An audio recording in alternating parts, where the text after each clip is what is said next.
Eric has successfully built Los Foodies magazine. What's up, friend? Hi, how are you? Good morning. We're good. We're good. It's looking like we might get snow this weekend. Yeah, let's hope for it. We need the moisture. It would be We need nice. the moisture, my friend. We do. Yes. I know. So tell us really fast, why Los Foodies magazine? So Los Foodies magazine was my answer to the digital marketing space.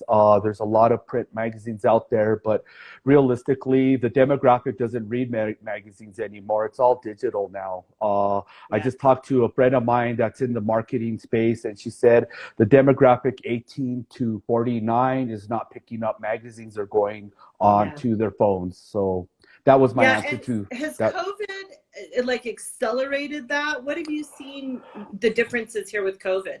Well, I started Los Foodies about 8 years ago, and we were kind of we were a little too soon for the where everybody was, but looking at it then and looking at it now and after COVID, everybody's going online. Yeah. There's such an increase. People like us are going on to live chats, Zoom, all of that. We're adapting rather Mhm. quickly to the new paradigm. So you and I talked a little bit, like we share this total love of food. I'm making enchiladas. I'm making red beef Oh, yay. enchiladas. Yeah, yeah, yeah. I almost always do green chili chicken, but Uh-huh. I'm gonna do beef and do some homemade red sauce. So anyway, Beautiful. I'll yeah, be it is. buying what, 2 o'clock? Is Yeah, that yeah. enough No, time? come at Or do you three. need Come help at with three. prep? Little closer to cocktail hour, my friend. Oh, okay. Yeah. It is Friday. Um, but why? I mean, New Mexico food is unlike any other food. It is not Tex-Mex. It is not No. Mexican. What is New Mexico food? Well, New Mexican food is, it's a hybrid. You have Native American culture, you have the Spanish culture, you have the French culture. Back in the early days, you had the French trappers.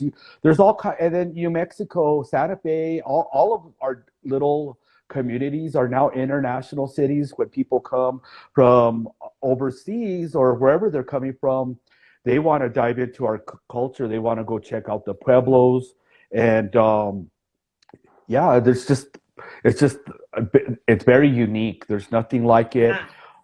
Chefs from all over the world come here just to try our food and see how they can be inspired. Yeah. Yeah, true that. Because I was in Kuwait. We do a lot of work all over the world, and I was in Kuwait. We did a food accelerator there for a couple of years. Uh-huh. Sat down with a Kuwaiti chef, a sort of famous guy with brilliant food, beautiful food. And he said, "You're from Arizona?" And I said, "No, no, New Mexico." And he said, "Oh, do you go to Santa Fe?" And I Yeah. said, "I live in Santa Fe." And he was like, "Oh my." I mean, he was just Oh yeah. awash in Oh yeah. wonder, right? Yeah, I lived in San Francisco for 14 years. I was part of the .com Yeah. community over there, and everybody loved our Everybody food. I'm loves our sorry, I'm trying to food. fix the glare here. So, no, it looks good. So, Okay. tell me, what are the challenges of building a business in New Mexico? Well, there's the early adapters, and being that, back 7 years ago, I was ahead of my time, and I Mm. started with a Facebook group, and it was it was it was a branding campaign.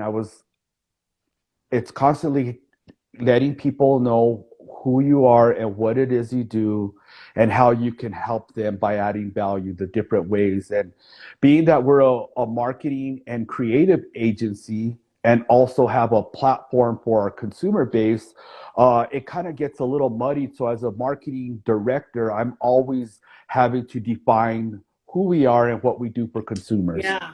and then who we are and what we do for businesses. There's two different audience that we speak to. Yeah, I think marketing has become a more, it eats alive more of your time and your energy than maybe it did 20 years ago if you ran a business. Well, I went to school for marketing, and one of my first projects was Coca-Cola, Okay. and what they did, and I studied Coca-Cola, and then one of our projects that we did based off that was for one of the car dealerships. It was Gallus back in Albuquerque, and For me, marketing is just the second language.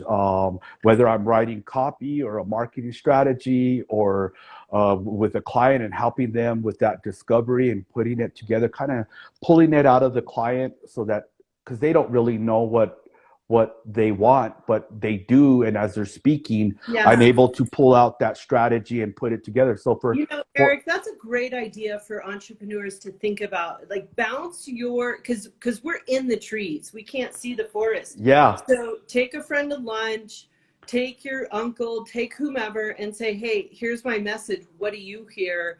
Are there inconsistencies in what I'm saying right now versus what I'm doing? Is there long brand term. alignment? That's a great idea to Yeah, get that feedback. I have a discovery process that I've perfected over the years, and I also have a brand identity worksheet that we do because a lot of times clients think that it is one way, but really after talking to them, it's really a whole other way. And the brand identity worksheet, I give it to them. Hey, here's some homework. It's going to take you about 20 minutes. Fill it Yeah. out, and then it helps me, like kind of like a doctor. They've already filled out the patient forms, and Yeah. the doctor kind of has Oh, an yeah. idea. Right. You can come in with the synopsis almost. Yes, and I treat my clients like they're my patients, definitely. I love that. That's how I look at it. Now they are all wearing masks, so Yeah, you're yeah. almost role playing. Or Yeah. through the Uh, Zoom meeting, yeah. Eric, how would you define brand? What's a brand? A brand, well, it's a representation of whatever the product or service is. So let's say like in Los Foodies case, it's restaurants or products. And those products, it's not just a logo. That's one of the starting points. Yeah. It's a message of how you want customers to perceive you. It's a lot of it's a highly dynamic word, really. There's a lot Yeah. that goes into a brand identity. A lot of people think it's just the logo. No, that's a Yeah. starting point. No, Your right. website. What are we Yeah. trying to communicate to your audience? What do we want them to know so that it's not confusing? And then you have to follow up with that with your email campaigns, your social media campaigns, press releases, video productions, on and on and on. I mean, Yeah. we offer all those services. We do all of it, and it just depends. You will work with any budget, really. And if it's a brand new brand, we definitely have those resources, and I have the experience to help get the brand on the right track for success. I had a friend once who does branding say to me, your brand is the feeling your customers have. Yeah, yeah, that's And another that that's a was very popular really, aspect. Yeah. yeah, that, because I think that's hard to strive for, like to be constantly thinking about that. I would say the definition of brand is a series of processes that help you figure out what that looks like, and then when you start your branding, that's when you do those processes to get the consumer to understand what you're selling. And Yeah. if you have a booth, let's say you're at the Fiery Food Show, which I'm one of the sponsors for every year, you Okay. have a booth there. You're going to be your team members, your staff, they're going to be using the verbiage that you set forth in your vision, your mission statement, so Right. that they can help spread the word. I call it, Yeah. like Like, evangelizing. yeah, evangelizing or ambassadors or so. Yes.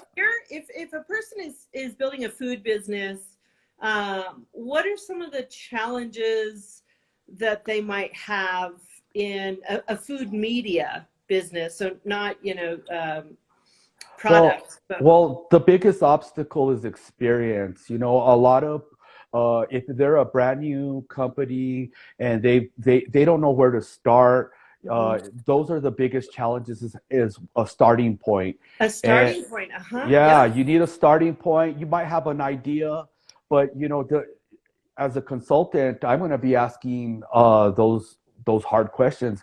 I just got presented by a salsa the other day, and I'm like, "Do you recognize that the salsa industry is one of the most competitive? I mean, go to Yeah. your grocery store and look at the salsa aisle, and Yeah. then go to the Fiery Food Show, and then you'll see that many more products out there. So you Exactly. so one of the things that one of the challenges that clients always face is like, I tell them, how did you differentiate yourself? How are you going to stand above the crowd Yeah. and be different? Is it a label? You know, because when it comes to hot sauces, when it boils down to catching the consumer, other than tasting it, is the label. You got to make it attractive, and you know. Yeah, I got to give a shout out because you're talking about salsa. Some of our newest mentors are the team that founded Gilly Loco. Yes. Gilly Loco, Gilly. Those guys, you know, they're based in Albuquerque. They have Mm-hmm. a phenomenal, like addictive product. Don't buy the chips. You'll never leave your Yeah. couch. Yeah. It's dangerous. And those guys have really figured it out. I mean, they have a fantastic label, a unique brand. It stands out. You take the product home and you're like, oh, this is so good. But that's hard. I know them from the Fiery Food Show. A lot of products Yeah. that they use it as a launching pad Yep. to get you. You know, the Fiery Food Show is so branded. It's been around for 30 So years. Fiery Foods, for those who don't know, is a trade show for people who are in the business of selling things that are spicy. Yeah, it's the biggest one in the country. They're Yeah. 30 years old. The Pope of Peppers, Dave DeWitt, that's his surname, the Pope of Peppers. And one of our clients launched there, and we're proud to say that they're going national. I'm What waiting are to some hear. other food shows you go to, other trade shows, or even other just relevant trade publications, things that food entrepreneurs should be looking at to grow their business? Well, today my mall would be there's anytime there's one, I'm there. You have the wine and chili. There's Wine. so many out there, and if you're going to get into the industry in our small community of New Mexico, you Mhm. definitely, that's another part of becoming a successful business owner, is you want to get out there, and as my business advisor says, you want to kiss the babies, pat the backs, and Yeah. and shake the hands. Yeah, You you know, got to be get a out part of the there. community. You have to It's a get out there, community. and It's a I community. on a certain aspect, I'm an introvert, you know, and for me to get out there, you know, it takes a lot of Yeah. energy to get there out there and do all those things, but it's important, you know. It is. Also, and it does cost money. Well, that doesn't cost money because you're using yourself, but you know, the trade shows, they do cost money. Yeah. Marketing does cost money, but I wouldn't look at it as an expense, but more an investment. Yeah, that's a These are good way to things think that, about it. yeah, definitely. Now, what are the reasons that people come to creative startups? Like, so we have applications open right now for our food labs, which is an accelerator program for food. It could be product, F&B product. It could be a farm. It could be software that helps distribute local product. Food businesses in northern New Mexico. One of the main reasons that people come to us is our mentors. Because as you were saying, it's hard to know where to start. It's hard to know Yeah. which trade shows. It's hard to know where to focus your energy and your money. You don't want to Have waste your you, time. Yeah. do you have mentors? Do you work with mentors? I have about 7 business advisors, Wow. and they range from various aspects of their area of expertise. I'm also a business coach and advisor. I have several clients that I work with. So yeah, it's very important to ask questions. How do you know if someone is a good mentor, Eric? How do you kind of go, whoa, never mind, or wow, this is going to work? Well, the school of thought is just get out there, and if you see somebody and you see that they have an area of expertise, and you can go and ask them. You'd be Okay. surprised how many people are out there that will give you their 2 cents. Yeah, that will say yes. Successful business people, I have found, are often willing to at least do a phone call. And if they hit it off with you and you do what we call at Creative Startups, give, get, right? So Hmm. you ask them for something and then you give them something, even if it's a thoughtful card, right? Hmm. You're saying, I value your time. I'm going to give back to you in some way. People will give. Business people like to help each other, you know? Yeah, well, the thing is that any business owner that's been around the block for a while, they know it's not easy. This is Yeah. not easy. it takes a lot of work and Yeah, dedication, and you need that support we system. I do. don't know if you're Yeah. familiar with the book, The Roller Coaster, The Entrepreneurial Roller Coaster by Darren Hardy. It No, but talks that about, sounds like my life.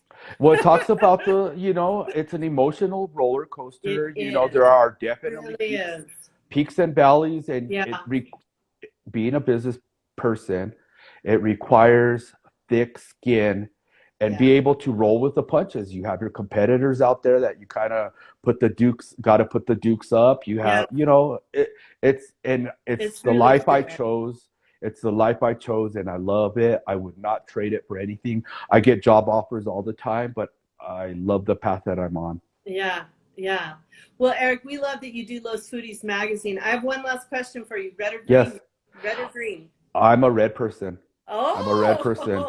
And Oh, I love red. It just, to me, it has a lot of flavor. But I'll eat green. I'll eat yeah, green yeah. as well. Same. So I'm the opposite, but sometimes I just gotta have red. I gotta. Yeah. Today's one of those days. So I'll see you at 3 at my place for Yes, yes, red chili enchiladas. All yes, right. yes.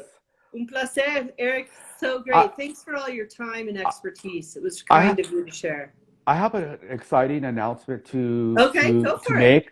I Yeah. just signed the deal with New Mexico Living Magazine out of KRQE Media Group.